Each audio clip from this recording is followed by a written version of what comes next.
तो हेलो बच्चों, कैसे हो आप लोग? आप लोग अच्छे होंगे। तो आपका स्वागत है हमारे चैनल फ्यूचर इंजीनियर में। तो आज हम पढ़ने वाले हैं यूनिट 4, जो कि हमारा पहला वीडियो है इस चैनल पर। तो ये यूनिट 4 हम डायरेक्ट ही आपको बता रहे हैं, जो कि होने वाला है वन शॉट, जो कि ये वन शॉट होगा। तो इस चैप्टर का नाम है ईंधन एवं स्नेह का रसायन, chemistry of fuel and lubricants. तो इसका हमारा वन शॉट होने वाला है, जो कि इस पहले लेक्चर में ही पूरा इस चैप्टर को ख़त्म कर देंगे। तो इस वीडियो में पूरा बने रहना, तो जो पूरे वीडियो में बने रहना। तो जो कि हमारा पहले हेडिंग है ईंधन की परिभाषा। जो कि ईंधन कहते किसे हैं? जब कोई पदार्थ जलने पर ऊर्जा प्रदान करे, प्रकाश, ऊष्मा या अन्य किसी रूप में, तो उसे ईंधन कहते हैं। यानी जब कोई पदार्थ जलता है, वो ऊर्जा प्रदान करता है, प्रकाश, ऊष्मा या अन्य किसी रूप में, तो उसे ईंधन कहते हैं। जैसे कि लकड़ी हुआ, पेट्रोल हुआ, डीजल हुआ, आदि हुआ, ये सब हमारे ईंधन के हैं, जो कि ठोस ईंधन, द्रव ईंधन, ये सब और आगे हैं कि ये ईंधन है। तो हमारा नेक्स्ट हेडिंग है ईंधन का जलना। ईंधन का जलना कैसे कहते हैं? ऑक्सीजन की उपस्थिति में ईंधन जलकर ऊर्जा प्रदान करना ही ईंधन का जलना कहते हैं। यानी ऑक्सीजन की उपस्थिति में जब ईंधन जलता है, तो उसे जो ऊर्जा प्रदान करता है, उसे ईंधन का जलना कहते हैं। जैसे कि नोट में हमारे ईंधन को जलाने में ऑक्सीजन सहायता करता है। जो हमारा ईंधन है, उसको जलाने में ऑक्सीजन सहायता करता है, किंतु ऑक्सीजन स्वयं नहीं जलता। जो ऑक्सीजन होता है, वह स्वयं अपना खुद नहीं जलता है। तो जो हमारा अगला हेडिंग होने वाला है, वो होने वाला है ज्वलन ताप। जो आखिर ज्वलन ताप कैसे कहते हैं? ज्वलन ताप होना वह न्यूनतम तापमान जिस पर कोई ईंधन जलना प्रारंभ कर दे। जब कोई ईंधन अपने न्यूनतम तापमान पर जलना प्रारंभ करे, तो उसे ज्वलन ताप कहते हैं। यानी जब कोई ईंधन होता है, जैसे कि रहता नहीं, ईंधन का इतना तापमान है, इतना तापमान से ऊपर होगा तो जलने लगेगा, उसे ईंधन का जलना कहते हैं। तो आप फिर से परिभाषा एक बार सुन लें। वह न्यूनतम तापमान जिस पर कोई ईंधन जलना प्रारंभ करे, ज्वलन ताप कहलाते हैं। और हमारा अगला हेडिंग होने वाला ईंधन का वर्गीकरण।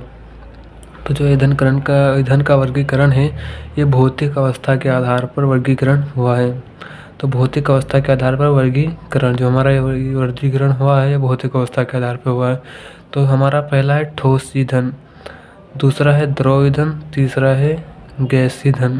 तो ठोस ईंधन में जैसे आते हैं लकड़ी हुआ, कोयला, सब ठोस है, ठोस ईंधन। द्रव ईंधन में जैसे पेट्रोल हुआ, डीजल हुआ, ये सब द्रव ईंधन में आते हैं। गैस ईंधन में जैसे सीएनजी, एलपीजी, वो गैस खाना बनता है, एलपीजी वो गैस हो गया। सीएनजी, जो कि जिससे हमारी गाड़ी जो होती है वो चलती है।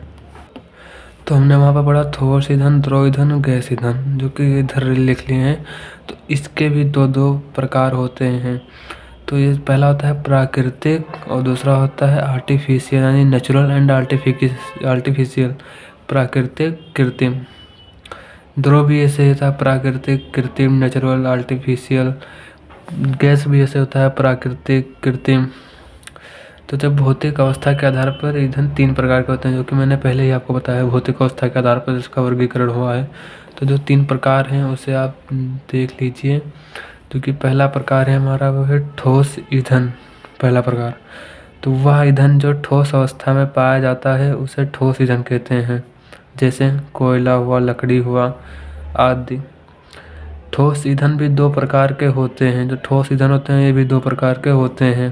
पहला, जो कि आपको मैंने यहाँ पर, आप देख सकते हैं यहाँ पर बताया ना, ठोस ईंधन 2 प्रकार के होते हैं, प्राकृतिक, कृत्रिम। तो यहीं पर लिखा है। तो पहला हेडिंग है प्राकृतिक ठोस ईंधन। वह ईंधन जो प्रकृति में ठोस अवस्था में पाया जाता है, उसे प्राकृतिक ठोस ईंधन कहते हैं। वह ईंधन जो प्रकृति में ठोस अवस्था में पाया जाता है, उसे प्राकृतिक ठोस ईंधन कहते हैं। जैसे कोयला, लकड़ी आदि वगैरह है। जो कि हमारा अगला हेडिंग होने वाला है। अगला हेडिंग है कृत्रिम ठोस ईंधन। वह ठोस ईंधन जो मानव निर्मित होते हैं, उसे मानव निर्मित ठोस ईंधन कहते हैं। या फिर एक परिभाषा और यहाँ पर लिख सकते हैं, वह ठोस ईंधन जो मानव निर्मित होते हैं, उसे कृत्रिम ठोस ईंधन कहते हैं। जैसे लकड़ी का कोयला, जो कि लकड़ी का कोयला होता है नहीं, उसे ही लकड़ी का कोयला वे हमारा आता है कृत्रिम ठोस ईंधन में। हमारा अगला हेडिंग है द्रव ईंधन। वह ईंधन जो द्रव अवस्था में पाए जाते हैं उसे द्रव ईंधन कहते हैं। वह ईंधन जो द्रव अवस्था में पाए जाते हैं उसे द्रव ईंधन कहते हैं। ये 2 प्रकार के होते हैं। कौन कौन से होते हैं आपको मैं पहले बता दूं। कृत्रिम द्रव ईंधन, दूसरा होता है प्राकृतिक द्रव ईंधन। जो कि हमारा पहला है प्राकृतिक द्रव ईंधन। वह द्रव ईंधन जो प्रकृति में प्राप्त होते हैं, यानी वह द्रव ईंधन जो प्रकृति से प्राप्त होते हैं उसे प्राकृतिक द्रव ईंधन कहते हैं। जैसे पेट्रोलियम ये द्रव में प्राप्त होता है ना। फिर हमारा अगला हेडिंग है कृत्रिम द्रव ईंधन, यानी कृत्रिम जो मानव निर्मित होते हैं। वह द्रव ईंधन जो मानव निर्मित होते हैं उससे कृत्रिम द्रव ईंधन कहते हैं, जैसे एथेनॉल। हमारा जो अगला होने वाला है वो है गैसीय ईंधन। वह ईंधन जो गैसीय अवस्था में पाए जाते हैं उसे गैसीय ईंधन कहते हैं। ये भी 2 प्रकार के होते हैं, जैसे कि मतलब वो ईंधन जो गैसीय अवस्था में पाते हैं, जैसे एलपीजी हुआ, सीएनजी हुआ आदि। तो ये भी 2 प्रकार के होते हैं। पहला है प्राकृतिक गैसीय ईंधन। वह गैसीय ईंधन जो प्रकृति में पाई जाती हैं उसे प्राकृतिक गैसीय ईंधन कहते हैं। जैसे होगा मीथेन, मार्क्स गैस, सीएनजी आदि। हमारा अगला हेडिंग जो है वो है कृत्रिम गैसीय ईंधन। वह गैसीय ईंधन जो मानव निर्मित होते हैं उसे हम कृत्रिम गैसीय ईंधन कहते हैं, जैसे कि एलपीजी जिस पे हमारा खाना वगैरह बनता है। तो हमारा अगला हेडिंग होने वाला है आदर्श ईंधन की विशेषताएं, यानी आदर्श ईंधन की विशेषताएं क्या है। तो विशेषता नंबर 1, यह आसानी से उपलब्ध होना चाहिए, मतलब इसे आसानी से उपलब्ध होना चाहिए। दूसरा, यह सस्ता होना चाहिए, इसको सस्ता भी होना चाहिए। तीसरा, इसका भंडारण यानी स्टोरेज स्थानांतरण आसान होना चाहिए, यानी इसका स्थानांतरण और जो इकट्ठा करते हैं स्टोरेज वो आसानी से होना चाहिए। इसका कैलोरीफिक वैल्यू यानी कैलोरी मान अधिक होना चाहिए, जो इसका कैलोरी मान है अधिक होना चाहिए। इस ईंधन के दहन के बाद अधिक राख व जहरीली गैस उत्पन्न नहीं होनी चाहिए। इस ईंधन के दहन के बाद अधिक राख व जहरीली गैस नहीं उत्पन्न होनी चाहिए। क्योंकि हमारा 6वां है, इसका दहन संयुग्म पूर्ण होना चाहिए, यानी इसका ईंधन मतलब पूर्ण रूप से हो जाना चाहिए। हमारा अगला है इसका ज्वलन ताप कम होना चाहिए, जो ज्वलन ताप है इसका वो कम होना चाहिए। इसका दहन नियंत्रण में होना चाहिए, जो हमारा मतलब जिसका हम जब चाहें तब बुझा दे, जब चाहे तब जला दें, अपने मतलब नियंत्रण में रहे।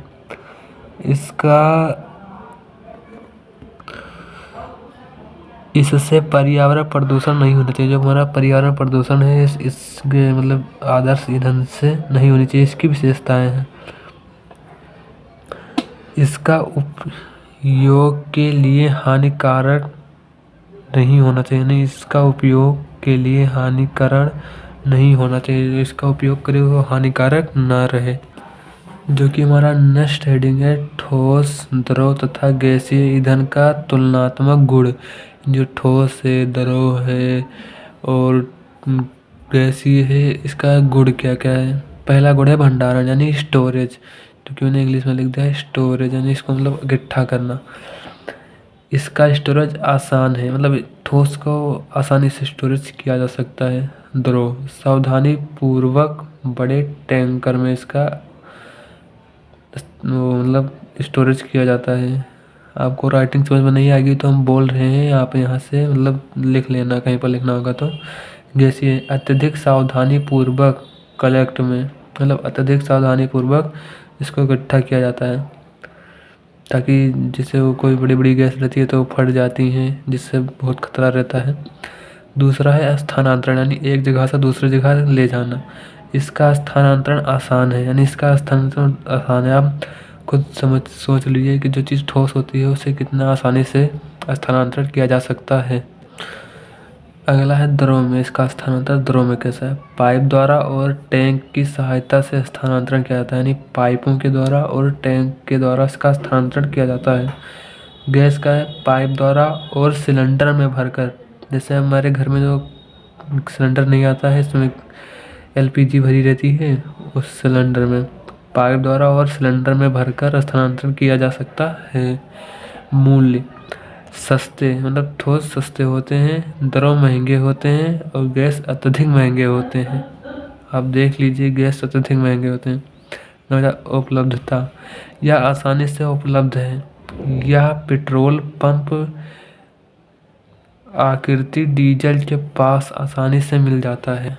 अविकृत डीजल के पास आसानी से मिल जाता है। तो गैस या सरकारी गैस एजेंसी व प्राइवेट एजेंसी पर आसानी से उपलब्ध है। जो एजेंसियां हैं गैस की, उस पर मिल जाता है।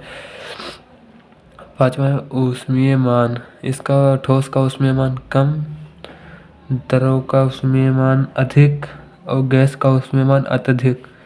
दहन, ठोस धीरे होता है, मतलब धीरे धीरे जलता है। द्रव तेजी से होता है, मतलब तेजी से जलता है।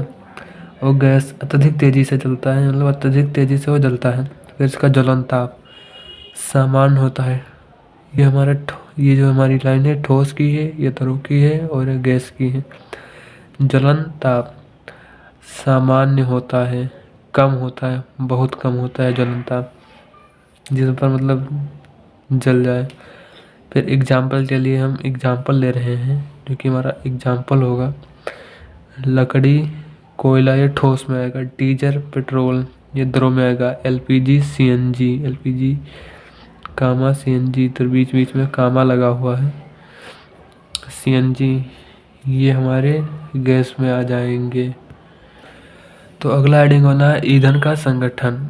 ईंधन का संगठन निकालने का फार्मूला क्या है? अणुभार बटा कुछ अणुभार, यानी जो अणुभार दिया होगा, गुणे 100 यानी 100, ये निकालने का फार्मूला है, जो कि ईंधन के संगठन को निकालने का फार्मूला है।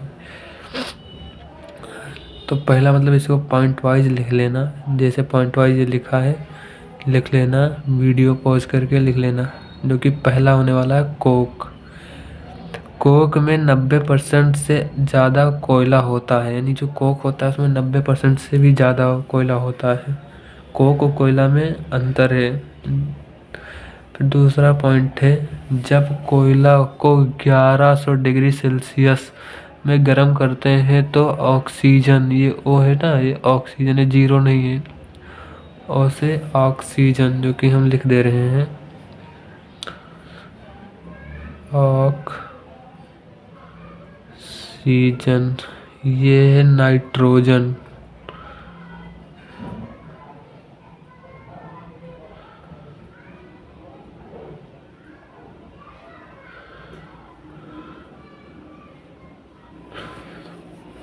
गैस, यानी कि फिर से हम दोबारा पढ़ दे रहे हैं।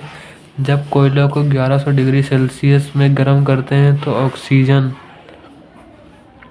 कम, नाइट्रोजन गैस निकल जाती हैं। जो ऑक्सीजन और नाइट्रोजन गैस होती हैं वो निकल जाती हैं, यानी कम हो जाती हैं। फिर हमारा अगला पॉइंट है हाइड्रोजन। एच से हाइड्रोजन भी होता है, हाइड्रोजन गैस भी निकल जाती है। तो जो हमारा अगला हेडिंग होने वाला है ईंधन के सामान्य गुण। जो ईंधन के सामान्य गुण है इसे हम पढ़ेंगे। तो पहला गुण है ज्वलन ताप, जो कि ज्वलन ताप है। ये इसे कैसे मैंने पहले बता दिया, वह न्यूनतम तापमान जिस पर कोई ईंधन जलना प्रारंभ करे उसे ज्वलन ताप कहते हैं। यहाँ पर भी लिखा है, वह न्यूनतम ताप जिस पर कोई ईंधन जलना प्रारंभ कर दे वह उसे ज्वलन ताप कहते हैं। अगला हमारा है प्रज्वलन ताप। जो हमारा प्रज्वलन ताप है उसे कैसे कहते हैं? वह न्यूनतम तापमान जिस पर कोई ईंधन अधिकतम वाष्पित होता है, आग के संपर्क में आने पर इसका ताप पर ईंधन तेजी से आग पकड़ लेता है, उसे प्रज्वलन ताप कहते हैं। वह न्यूनतम ताप जिस पर कोई ईंधन अधिकतम वाष्पित होता है, यानी कोई ईंधन है वो अधिकतम वाष्पित होता है, कोई तापमान पर अधिकतम ईंधन वाष्पित होता है। आग के संपर्क में आने पर इसका ताप पर ईंधन तेजी से आग पकड़ लेता है, यानी आग के संपर्क में आते ही इस जो ईंधन होगा वो तेजी से आग पकड़ लेगा, उसे प्रज्वलन कहते हैं, प्रज्वलन ताप कहते हैं। एक नोट पॉइंट है तो इसको भी लिख लेना। ज्वलन ताप का मान हमेशा प्रज्वलन ताप से अधिक होता है, यानी जो ज्वलन ताप का मान होता है वो हमेशा प्रज्वलन ताप से अधिक होता है। नंबर दूसरा पॉइंट है, आदर्श ईंधन का प्रज्वलन ताप 60 डिग्री सेल्सियस होना चाहिए, यानी आदर्श जो ईंधन होता है उसका 60 डिग्री सेल्सिग्रेड होना चाहिए। तो अगला हमारा ईंधन का ऊष्मीय मान। आखिर ईंधन का ऊष्मीय मान किसे कहते हैं? 1 ग्राम ईंधन के पूर्ण दहन से प्राप्त ऊष्मीय ऊर्जा को ईंधन का ऊष्मीय मान कहते हैं। आप इसे बहुत आसानी से याद कर सकते हैं। 1 ग्राम ईंधन के पूर्ण दहन से प्राप्त ऊष्मीय ऊर्जा को ईंधन का ऊष्मीय मान कहते हैं। तो आई होप आप लोगों को यहाँ तक समझ में आ गया होगा कि ईंधन का ऊष्मीय मान कहते किसे हैं। तो हम अब चलते हैं अपने नेक्स्ट हेडिंग पे। उच्च ऊष्मीय मान। उच्च ऊष्मीय मान, उच्च ऊष्मीय मान किसे कहते हैं? जब जब इकाई द्रव्यमान के ईंधन को बंद कमरे में जलाया जाता है और उत्पाद को बाहर नहीं निकालने दिया जाता है, कमरे के ताप पर धीरे धीरे ठंडा होने दिया जाता है, तो इस प्रकार से प्राप्त ऊष्मीय मान को उच्च ऊष्मीय मान कहते हैं। तो इस प्रकार के ऊष्मीय मान प्राप्त होते हैं उसे उच्च ऊष्मीय मान कहते हैं। तो हमारा अगला हेडिंग है निम्न ऊष्मीय मान। जब ईंधन के इकाई द्रव्यमान को वायु में उपस्थित पूर्ण दहन किया जाता है, यानी जब ईंधन के इकाई द्रव्यमान को वायु की उपस्थिति में पूर्ण दहन किया जाता है तथा उत्पाद को निष्कर्षित होने दिया जाता है, इस प्रकार से प्राप्त ऊष्मीय मान को निम्न ऊष्मीय मान कहते हैं। इसे ही नेट कैलोरीफिक वैल्यू कहते हैं, यानी नेट कैलोरी मान कहते हैं। तो हमारा अगला हेडिंग होने वाला है कोयला, यानी कोयला कहते किसे हैं। तो आप पॉइंट वाइज लिख लीजिएगा। पॉइंट नंबर 1, कोयला एक ठोस कार्बनिक ईंधन है। कोयला एक ठोस कार्बनिक ईंधन है। भारत में ऊर्जा 35 से 40% कोयले से पूर्ण किया जाता है। अगला हेडिंग, अगला मतलब नेक्स्ट पॉइंट, इसे जीवाश्म ईंधन भी कहते हैं। जो जीवाश्म ईंधन में से जीवाश्म ईंधन भी कहते हैं। नेक्स्ट पॉइंट, कोयले का निर्माण लगभग 300 मिलियन वर्ष पहले पेड़ पौधों व जीव जंतु पृथ्वी के नीचे दबाए होने की वजह से हुआ है। जो कोयला है वो बहुत आज के 300 मिलियन वर्ष पहले जब डायनासोर रहते थे तो उस समय जो पेड़ पौधे थे वो एक किसी मतलब कारणवश दब गए थे, तो इसी वजह से कोयले का निर्माण हुआ है। इसी वजह से पेट्रोलियम का भी निर्माण हुआ है। तो आगे पढ़ेंगे।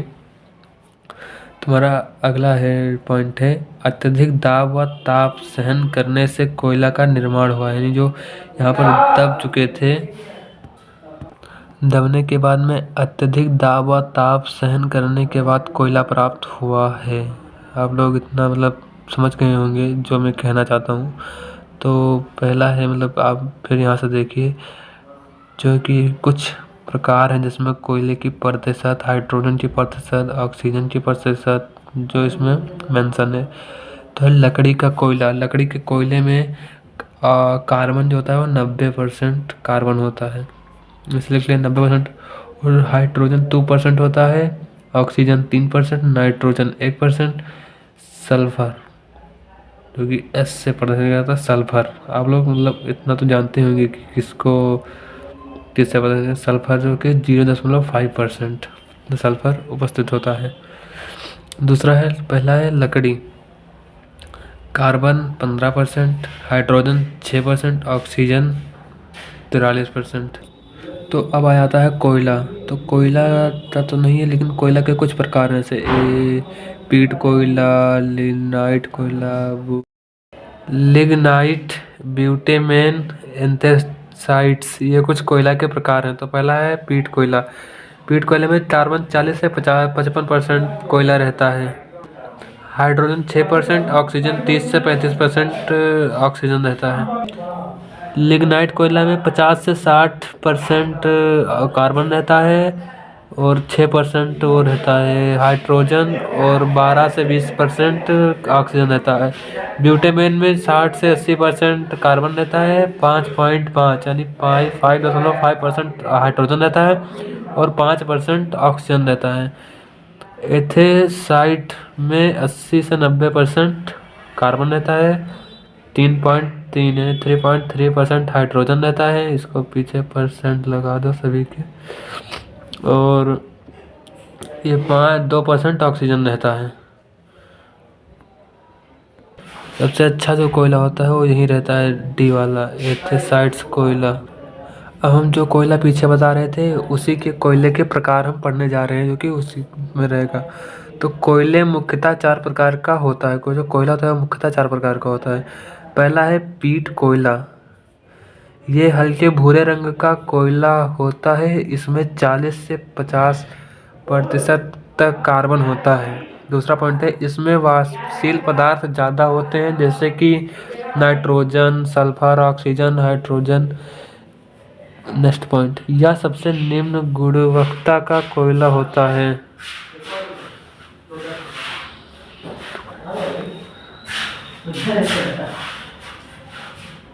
यह लकड़ी की तरह जलता है। ये कोयला तो लकड़ी की तरह जलता है। जो कि हमारा नेक्स्ट है लिग्नाइट कोयला, जो इसका कोयले का दूसरा प्रकार है। यह भूरे रंग का कोयला होता है। इसमें 50 से 60% तक कार्बन होते हैं। इसमें भी वाष्पशील पदार्थ ज़्यादा होते हैं। जो वाष्पशील पदार्थ होते हैं इसमें भी ज़्यादा होते हैं। अगला है ब्यूटुमिन्स, यानी तीसरा है ब्यूटुमिन्स। यह गहरे भूरे रंग का कोयला होता है। इसमें कार्बन 60 से 80% तक होते हैं। इसमें वाष्पशील पदार्थ कम होते हैं। इन दोनों के मुकाबले, जो इन दोनों के पीट कोयला और लिग्नाइट कोयला के मुकाबले इसमें कम रहते हैं। यह पीट कोयला और लिग्नाइट से अच्छा कोयला होता है, यानी जो इन दोनों पीट कोयला और लिग्नाइट कोयला से ये अच्छा रहता है। अगला है एंथ्रासाइट्स कोयला। तो ये बहुत ही अच्छा कोयला माना जाता है। यह सबसे अच्छा कोयला होता है। इसमें 80 से 95% तक कार्बन होते हैं। यह काला या सिल्वर ग्रे रंग का होता है।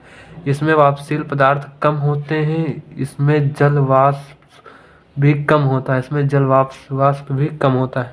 यह भारत में केवल जम्मू कश्मीर में पाया जाता है। यह कहाँ पाया जाता है? भारत में केवल और केवल जम्मू कश्मीर में पाया जाता है। यह धीरे धीरे तथा देर तक जलता है। जो कोयला होता है यह धीरे धीरे तथा देर तक जलता है। तो अगला है कोयले का विश्लेषण।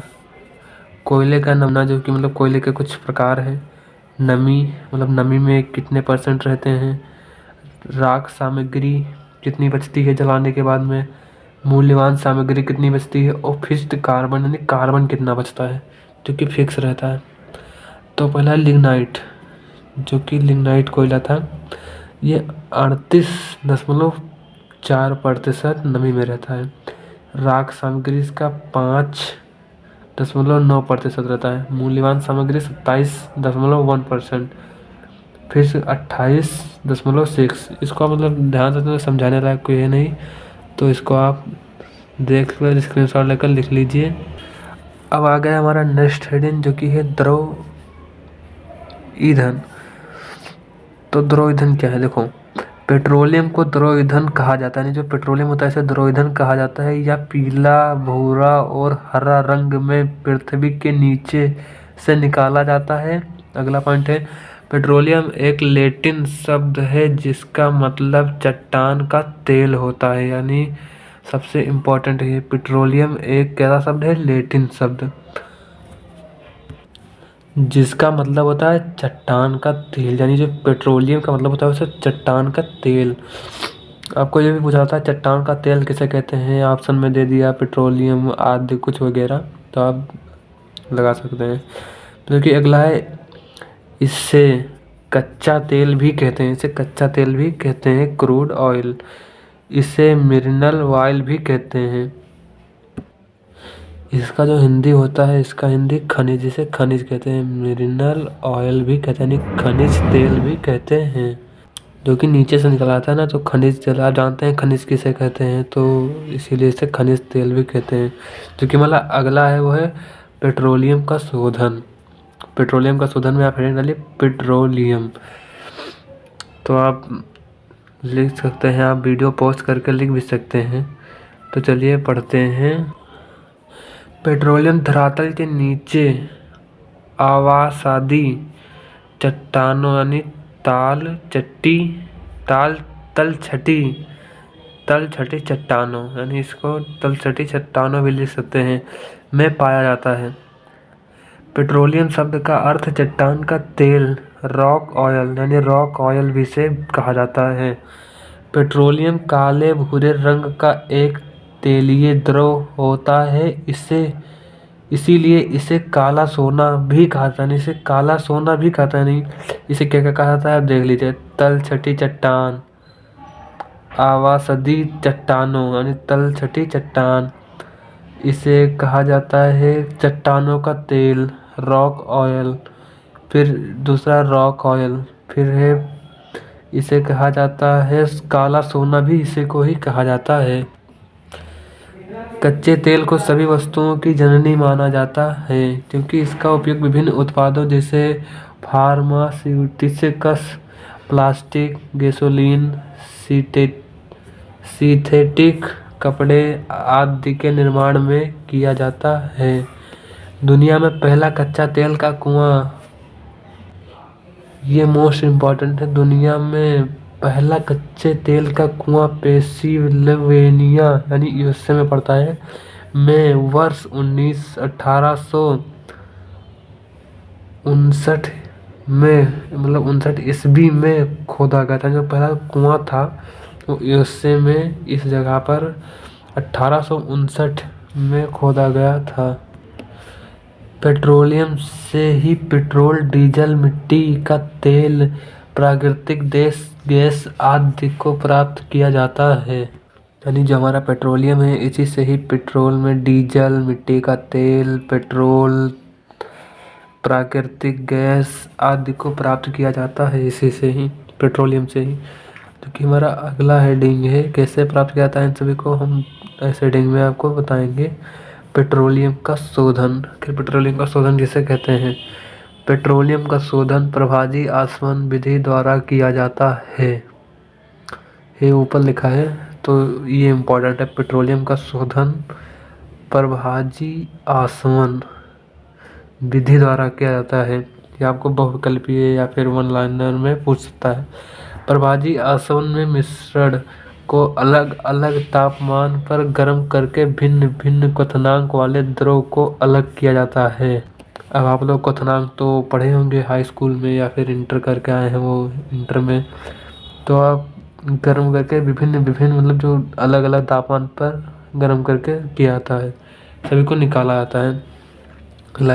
इस प्रक्रिया में एक प्रभाजी स्तंभ का उपयोग किया जाता है, जो वाष्पीकृत होने वाले विभिन्न गैस द्रवों के वाष्प को एकत्र करता है। यानी आपको एक लंबा सा रहता है, जो कि आपने 8th में पढ़ा होगा, पेट्रोलियम का शोधन वैसा आता है। फिर हम आपको शॉर्ट वीडियो में बता देंगे पेट्रोलियम का शोधन कैसा होता है, तो आप उसे देख लेना। जो कि हमारा फिर अगला है हमारा पृथक्करी कीप का उपयोग 2 या 2 से अधिक अमिश्रित द्रव को अलग करने के लिए किया जाता है, जो मिश्रण में परतें बनाते हैं। पेट्रोलियम के उपयोग, पेट्रोलियम के क्या क्या उपयोग हैं। एलपीजी, मतलब शॉर्टकट में लिखा था एलपीजी का उपयोग घरों तथा उद्योगों में ईंधन के रूप में किया जाता है, के रूप में होता है। डीजल और पेट्रोल का उपयोग वाहनों में ईंधन के रूप में होता है। पेट्रोल का उपयोग ड्राई क्लीनर के विलायक के रूप में किया जाता है। डीजल का उपयोग विद्युत जनरेटर में किया जाता है, यानी जो विद्युत जनरेटर होता है उसमें किया जाता है।